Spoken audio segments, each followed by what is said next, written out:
Hello, in this video I will talk about the introduction to power electronic course. As you must have seen कि मैंने बहुत सारी videos जो हैं इस कोर्स से पर्टेनिंग जो हैं वो अपलोड की हुई हैं एंड टाइम एंड अगेन लोग जो है वो उनको देखते भी रहते हैं. I got different questions regarding it. So I thought कि मैं इस कोर्स का एक प्रॉपरली एक इंट्रोडक्शन बना दूँ ताकि इन फ्यूचर जब when people will be using it for learning purposes तो उनको पता हो कि किस तरीके से जो है इस मटेरियल को यूज़ करना है and what will be the outcome eight the end of it. पहली बात तो ये कि ये जो कोर्स हमने डिज़ाइन किया है, पावर इलेक्ट्रॉनिक कोर्स जो डिज़ाइन किया है, it is design on OBE system. So OBE system जो है that is basically abbreviation of outcome based education. So अगर मैं इनको सादा अल्फाज में बयान करने की कोशिश करूँ तो आप जब इस एजुकेशन सिस्टम के अंदर कोई चीज़ सीख रहे होते हैं तो उसकी स्पेसिफिकली आउटकम्स, गोल्स या उसके जो मकसद या जो एट द एंड जो उसकी अचीवमेंट्स होती हैं या डेस्टिनेशंस होती हैं वो पहले से आपको बता दी जाती हैं, एक्सप्लेन कर दी जाती हैं. So at the end of the whole learning experience जब भी आप ये पूरा कोर्स पढ़ें या कोई चीज़ करें तो उसके एंड पे आप ये एवेलुएट कर सकते हैं कि किस हद तक जो है वो आपने इनको अचीव कर लिया है, गोल्स को अचीव कर लिया. उसके ऊपर कोई आपकी जो है वो असेसमेंट हो सकती है. असेसमेंट के अंदर डिफरेंट टूल्स हैं. You may give an exam, आपका कोई फॉर्मेटिव एग्ज़ाम हो सकता है एज वेल एज कोई सब्जेक्टिव एग्ज़ाम हो सकता है जिसके अंदर जो है वो आपको स्पेसिफिकली पूरे कोर्स की कवरेज अवेलेबल हो तो वो किया जा सकता है.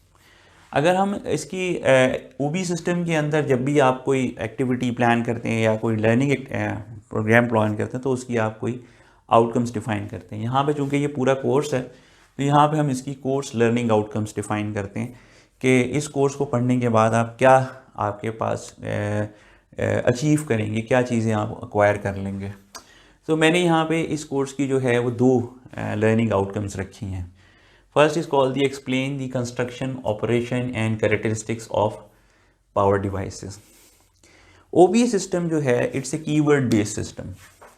ठीक है, it's a keyword based system. अब ये कीवर्ड्स क्या होते हैं, यानी ये बड़ा इंपॉर्टेंट है और इसको फिर किस तरीके से हम यूज़ करते हैं या क्या है. तो इसमें अगर मैं देखूं तो पहला जो मैंने कोर्स लर्निंग आउटकम डिफाइन किया है इसके मैंने कहा है explain the construction, operation and characteristics of power devices. इसके अंदर जो कीवर्ड है वो एक्सप्लेन है, यानी जो एक्सप्लेन का कीवर्ड यूज़ किया गया है वो पर्टेन करता है कि आपके पास क्या आउटकम आएगी, कि जो भी इसको कोर्स को पढ़ेगा उसको construction, operation and characteristics of power devices को एक्सप्लेन कर सकेगा. एंड व्हाट इज़ एक्सप्लेन, यानी वो है क्या. अच्छा, अब एक्सप्लेन जो है ना वो कीवर्ड जो है it comes from A something, एक एजुकेशनल आइडिया या कॉन्सेप्ट जो है उससे आया हुआ है. That idea and concept is basically the blooms taxonomy. Blooms taxonomy और ब्लूम्स टेक्सोनॉमी में it defines the cognitive domain. अच्छा, अब आप कहेंगे कि कॉग्निटिव डोमेन क्या है. सो हमारे पास जो एजुकेशन सिस्टम होता है we define 3 domains in which learning can happen. एक है कॉग्निटिव डोमेन, एक है साइकोमोटर डोमेन, एक है जो है एफर्मेटिव डोमेन. अब जो कॉग्निटिव डोमेन है इसमें बेसिकली जो मेनली हमारी लेक्चरिंग बेस्ड सिस्टम्स होते हैं, लेक्चरिंग बेस्ड लर्निंग सिस्टम्स होते हैं, कॉग्निटिव डोमेन उससे पर्टेन करती है. ठीक है, जैसे मैं अभी आपको ये एक वीडियो लेक्चर देख रहे हैं आप, जो मैं इसमें चीज़ें एक्सप्लेन कर रहा हूँ तो that is basically that lies in the cognitive domain. इसी तरीके से अगर आप लाइव कोई हमारा कोई लेक्चर हो रहा है या कोई क्लास हो रही है तो वो भी कॉग्निटिव डोमेन के अंदर लाई करता है. अभी मैं ये नहीं कहूँगा कि वो लेक्चर किस तरीके का होगा. कुछ लेक्चर्स जो होते हैं वो टीचर सेंट्रिक होते हैं, टीचर बेस्ड होते हैं, कुछ जो होते हैं वो स्टूडेंट सेंट्रिक होते हैं. तो उस तरफ हम नहीं जा रहे फ़िलहाल, लेकिन हम यहाँ पे ये कि जो लेक्चरिंग जो है उसके पॉइंट ऑफ व्यू से एग्जिस्ट करते हैं. जो ब्लूम टेक्सोनॉमी है जो कॉग्निटिव डोमेन को डिफ़ाइन करती है वो इसके 6 लेवल्स डिफ़ाइन करती है. तो ये जो कीवर्ड यूज़ किया जाता है ये बताता है कि आप कॉग्निटिव डोमेन का कौन सा लेवल यूज़ कर रहे हैं. So let me briefly introduce the levels as well. Cognitive domain levels. So basically cognitive domain को 6 levels के अंदर जो है वो डिवाइड किया जाता है. फर्स्ट जो है that is called the remember. यहाँ पर क्या है कि आप कोई चीज़ रिकॉल कर सकें फैक्ट्स को, यानी कोई चीज़ आपने पढ़ी, यानी आपको कोई फैक्ट्स बताए गए जो जो यूनिवर्सल ट्रुथ्स होते हैं. लाइक आपको ये बताया गया कि जी जैसे ओम्स लॉ है, आपको एक्सप्लेन किया गया कि आप ओम्स लॉ जो है क्या होता है कि जी वोल्टेज अक्रॉस ए 2 पॉइंट्स, वो potential difference across a 2 points is directly proportional to the current flowing between them, उससे पर्टेन करता है. That is the Ohm's law. तो आपने इसको रिकॉल कर लिया, कहीं आपको पेपर में बताया गया कि हाँ यार इसको रिकॉल कर लो, इसका बताओ. जैसे law of conservation of energy है, energy can neither be created not be destroyed, it can change from one form to another. तो अब ये भी जो है ये एक लॉ है, यूनिवर्सल फैक्ट है, आपने इसको याद कर लिया, इसको किसी वक्त आपने रिकॉल करके कहीं लिख लिया, तो वो that is in remember domain में लाया करेगा. सेकेंड है अंडरस्टैंड. अच्छा, अब जैसे जैसे ना मैं ये डोमेन लेवल्स लिखता जाऊंगा तो ये लेवल्स जो हैं ये हायर की तरफ जाते हैं. This is the basic level कि आप कोई भी चीज़ याद करके सुना दें. ठीक है. दूसरा है अंडरस्टैंड. अंडरस्टैंड क्या होता है कि आप जो है अपने आइडियाज़ या कॉन्सेप्ट्स को एक्सप्लेन कर सकें. तो एक्सप्लेन करना तो है आपने, एक एक्सप्लेन तो करना है but in your own words. ठीक है. यहाँ पे काफ़ी हमारे यहाँ जो है ना, खासतौर पर हमारा जो एजुकेशनल सिस्टम है उसके अंदर काफ़ी एम्बिग्विटी पाई जाती है कि जी एक्सप्लेन करने का मतलब है कि जी मैंने बहुत सारे पैराग्राफ्स लिख दिए. लेकिन मोस्टली होता यह है कि हमारे स्टूडेंट्स जो होते हैं जो स्कूल्स एंड कॉलेजेस से आते हैं वो इस तरीके से आदी हुए होते हैं कि वो सारे पैराग्राफ्स वो याद कर लेते हैं, मेमोराइज़ कर लेते हैं और फिर वो उसको लिख देते हैं. अगर आप मेमोराइज़ करके याद करके कोई चीज़ लिख रहे होंगे तो फिर वो फिर पहले ही लेवल में काउंट होगा कि वो आपने रिमेंबर किया हुआ है. आप उसको अंडरस्टैंड नहीं करते बल्कि उसको आपने रिमेंबर किया हुआ है. तो अगर आपने लिखना है कोई चीज़ या कोई कॉन्सेप्ट एक्सप्लेन करना है तो इसमें सबसे बड़ी जो रिक्वायरमेंट है कि उसको आपने in your own words explain करना है.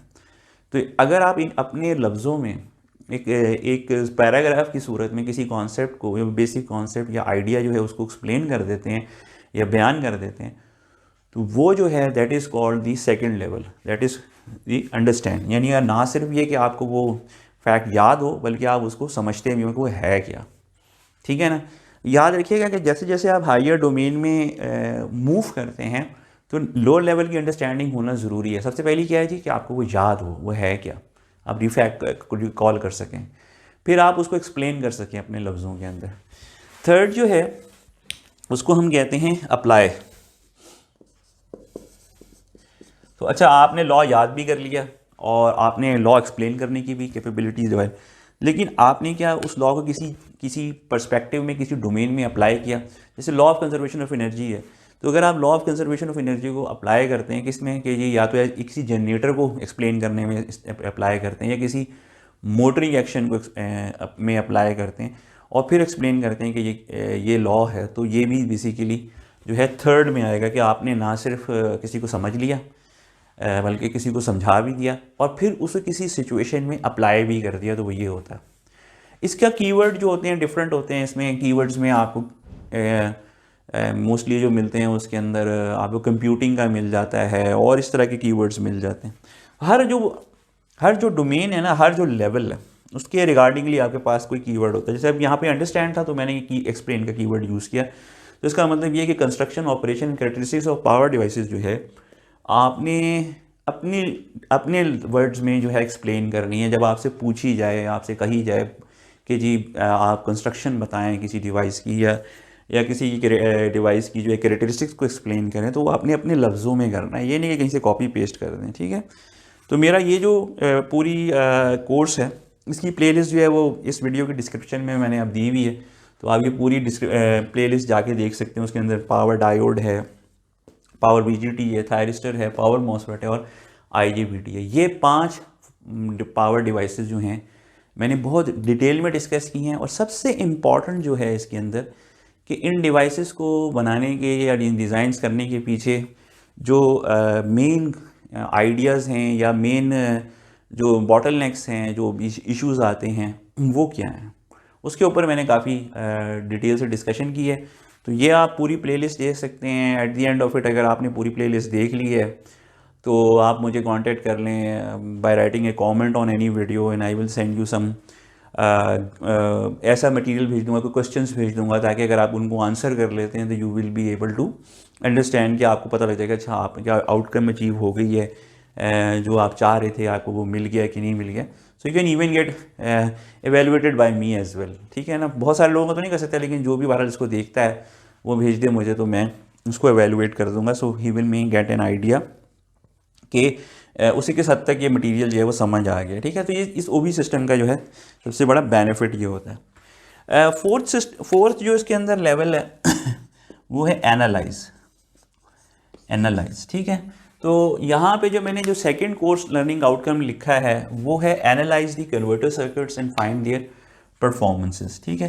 तो जहाँ हमने डिवाइसेस की बात की है पावर इलेक्ट्रॉनिक्स के डोमेन के अंदर, वहाँ पे हम जो है वो सर्किट्स की भी बात करते हैं, और सर्किट्स की जो बात जब हम करते हैं तो उसके अंदर आते हैं कन्वर्टर सर्किट्स, ठीक है। तो यहाँ पे जैसे पावर डिवाइसेस थी, यहाँ पे कन्वर्टर सर्किट्स होते हैं। तो आपके अब ये कि ये कन्वर्टर सर्किट जो है ना आपने एनालाइज करने हैं। तो बहुत सारे लोगों के जहन में शायद आता है कि कोई न्यूमेरिकल्स होंगे, बस हमने उसके अंदर वैल्यूज़ प्लग इन करेंगे, कोई रिजल्ट्स आ जाएंगे, तो वो हमारा जो है वो एनालाइजेशन हो जाएगा। Analyse is not that simple, क्योंकि जो आपका थर्ड लेवल है ना अप्लाई का, वो है कंप्यूट। उसका जो कीवर्ड है वो मेनली जो उसका कीवर्ड होता है या तो कि आप कोई कंप्यूट करते हैं कोई चीज़, तो कंप्यूटेशन करेंगे तो वो तो ठीक है, वो तो न्यूमेरिकल हो गया।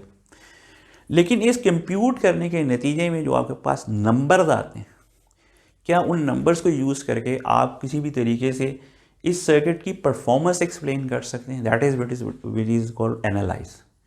ये एनालाइज करने की कैपेबिलिटी है। तो ये हायर लेवल पे होती है देन अप्लाई।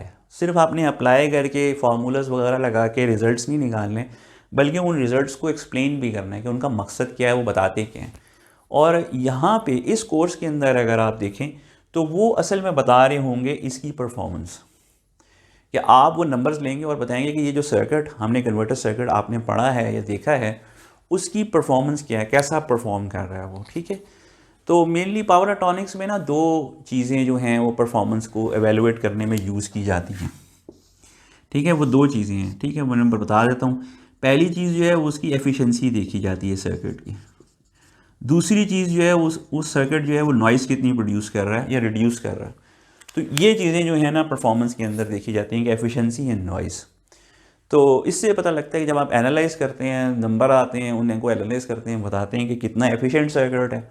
और दूसरी चीज़ जो है वो आप अहम चीज़ जो बताते हैं कि आया इसकी जो आउटपुट है वो कितनी नॉइज़ी है। तो उस सर्किट्स आप इम्प्रूव भी कर सकते हैं, आप उसको बेहतर बना सकते हैं।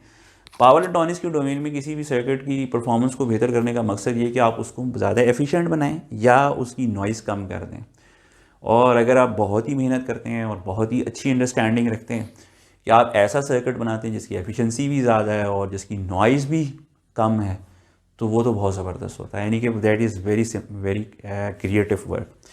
और वही चीज़ जो है ना वो इससे आगे ले जाती है। इससे आगे की डोमेन में देखें तो हमारे पास होता है एवेलुएट, और छठे नंबर पे होता है क्रिएट। तो जो इस कोर्स का तो नहीं है कि मैं आपको एवेलुएट करवाऊँ और या जो है क्रिएट करें, लेकिन इंशाल्लाह मैं आगे जो कोर्सेज़ में रखूँगा वहाँ पे मैं बाकायदा डिवाइसेस, प्रैक्टिकल डिवाइसेस को लेके हम उनको उनको एवेलुएट भी कर सकते हैं, ठीक है। और इसी तरीके से हम नए डिज़ाइंस बना सकते हैं, क्रिएट भी कर सकते हैं, ठीक है। पावर डिवाइसेस में जो मैंने काम किया है वो बहुत अच्छा इसमें किया हुआ है, आप उसको देखिएगा। उसके अंदर मैंने जो है वो काफ़ी एक ग्रेजुएट लेवल की बुक जो है उसको मैंने यूज़ किया है। नेट मोहन की बुक है, power electronics devices converters and applications के पॉइंट ऑफ व्यू से उसको मैंने यूज़ किया। तो मेरी बल्कि उसमें कोशिश है कि मैं आहिस्ता आहिस्ता उन वीडियोस को अगर जो उस प्लेलिस्ट के अंदर अवेलेबल हैं उनको इम्प्रूव करूं, तो आप इवन किसी प्रैक्टिकल डिवाइस को एवेलुएट भी कर सकते हैं। So with the time being I will try to develop a course कि जिसके अंदर किसी प्रैक्टिकल डिवाइस को लेके एवेलुएट किया जाए, और on the basis of this playlist आप उसको भी देख सकेंगे, तो वो भी मैं फ्यूचर में करने की कोशिश करूँगा। Secondly, converter circuits and performance जो है उसमें फ़िलहाल मैंने सिर्फ एनालाइज की हद तक रखा है इसको। That is the fourth level जो हमने, कि किसी से आप कंप्यूट कर लें, फिर उनकी जो नंबर्स आते हैं या न्यूमरल्स जो आपको मिलते हैं उससे आप एनालाइज करें कि सर्किट की परफॉर्मेंस कैसी है। तो मैंने फ़िलहाल यहाँ तक रखा है। मेरा फ्यूचर में प्लान है कि मैं ऐसे भी कोर्सेज डिज़ाइन करूँ जिसमें आप क्रिएट कर सकें, डिज़ाइन कर सकें अपने कन्वर्टर्स को। तो वो भी मेरे जहन में है कि फ्यूचर में मैं कोशिश करूँगा।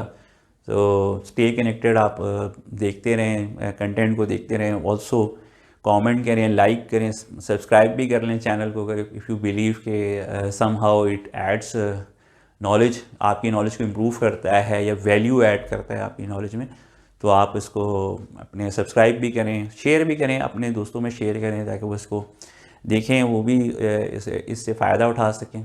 And do like as well. सब किसी भी पॉइंट पे अगर आपको कोई इशू हो तो just comment on the video, किसी भी वीडियो पे आप कमेंट कर सकते हैं। Hopefully I will try to reply all the comments that I get. Secondly, if you desire के अगर आपने एक पूरा कॉन्सेप्ट सीख लिया है, समझ लिया है, तो आप मुझे ईमेल कर, आप कमेंट कर दें किसी भी वीडियो पे कि जी मुझे जो है वो इसकी एवेलुएशन करवानी है, तो so I will may send you some exam, और फिर आप वो जो है उसको कर सकते हैं। चेक भी करके मैं आपको बता सकता हूँ कि आपने किस हद तक चीज़ को, कॉन्सेप्ट को समझ लिया। तो होपफुली आप इसमें कनेक्ट रहेंगे और अपनी फ़ीडबैक से मुझे इन्फॉर्म करते रहेंगे। Thank you.